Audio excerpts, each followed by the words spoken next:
Cutting through a patio paver is not a problem for a diamond cutting disc like our LD40. As you can see here, the disc cuts easily through the material. Now and then, however, our users contact us to report difficulties here. Most of the time, these are caused by not observing the disc's direction of movement.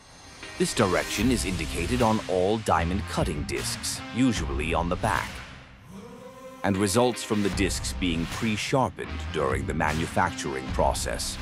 The direction is also indicated by the tail behind the diamonds.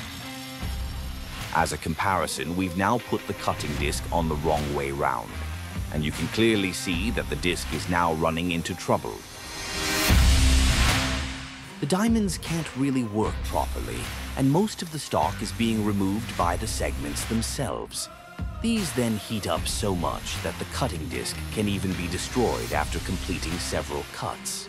To avoid this and ensure you achieve optimum results, always observe the correct direction of movement and use of your disc. Thanks for liking and sharing. Subscribe to our channel now so you don't miss any new videos.